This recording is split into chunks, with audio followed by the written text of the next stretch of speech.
guys, welcome back to the channel. Today I'm talking about this guitar, my Martin DX1RAE, which unfortunately has been replaced. I've played this guitar for the past decade. I've played it in the US, in Vietnam, and many shows have been played with this bad boy. And so in this video, I'm just gonna pay it homage until I put it in a case and probably play it a little bit less. But this guitar has been a great sidekick for me, and so I can't rightfully sort of put it on the shelf, if you will, without having a video talking about it. And so, like I said, this is my Martin DX1RAE.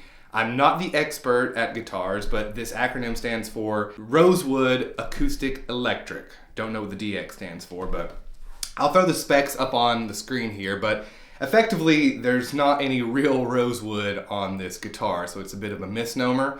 It's got a solid, it's spruce, Sitka spruce top, and this sort of rosewood imitation, whatever kind of material it is, on the back of the neck and the back and the sides as well. And so I knew that going into it when I bought this guitar, but coming from a bluegrass background, I had to have a Martin, and so when I bought this guitar 10 years ago, it was actually replacing another Martin that was very similar to this one. Back in those days, I was living overseas in South Korea. I had a very similar Martin without a pickup, and that guitar sort of got tossed around. I think it ended up in Vancouver Island in Canada, actually. David, if you're watching this, put a comment down below. But when I got back to the States, I bought this guitar at the end of 2013 here from Ciderville Music, Knoxville, Tennessee. And like I said, it's been with me ever since. And it's been through the ringer. This guitar was with me in Vietnam. I probably played, about 75 shows. Not always using this guitar, but I certainly played it a little bit during each and every one of those shows, and so that's really cool. It's well traveled. You can see that it's got some wear and tear on it. And on that note, I'll kind of tell you guys about some of the issues it's had, because this guitar was, for lack of a better word, dropped, or rather it was nudged off a bed by my dog at some point, or I'm pretty sure that's what happened actually.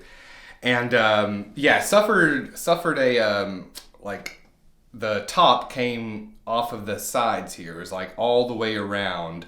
And so I had to take that to a luthier there in Ho Chi Minh City, and he took care of it. Really nice guy. If you're ever in Ho Chi Minh City, check out Guitar Street. I'll put some valuable information in the description here about where to go. But yeah, that was the first kind of ill fate accident that it suffered. And if you can see, I'm not sure if you can, I've recently noticed, I don't know where this came from, there's another crack right here sort of below the pick guard on the body.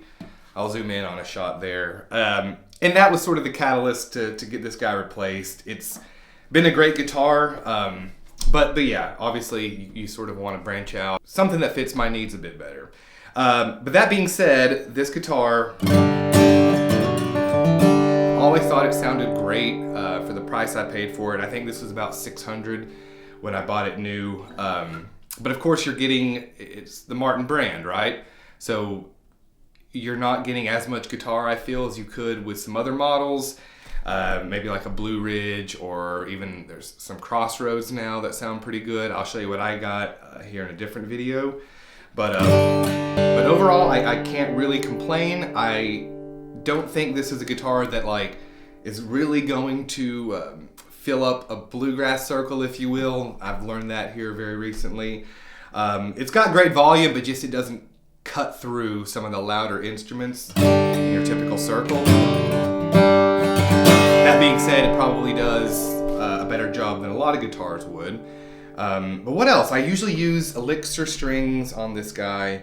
It's made in Mexico. It's got a pickup built in, and overall, I just can't really complain about this guitar. If you're in the market for a lower end Martin, I'm not selling this one, but I know there's a lot more options now around the $500 to $1,000 range, and that's how much I paid for this one, as I said.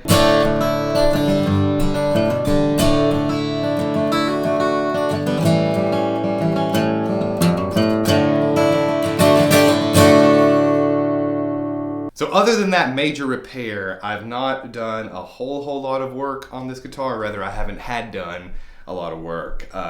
It was tweaked about a year ago, and I gotta have it fixed. You can hear that. It's not getting nothing up here.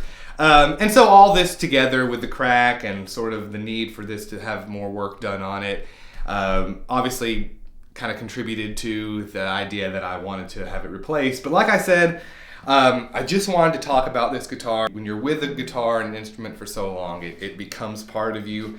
And this guy certainly did. I'm sad to not play it as much, but also happy to give it a rest. As I'm holding it here, it's a little sad that I'm not going to be playing this all the time. It's not going to be number one. But that's okay, right? Because every guitar kind of holds a place in your heart. Let me know what you think about everything in the comments below. If you want a more prolonged demo, let me know. But yeah, Martin DX1RAE, a good friend of mine, and I'm gonna keep it around, but it won't be appearing in many of these videos any longer. So until next time, guys, adios. We'll see you next time.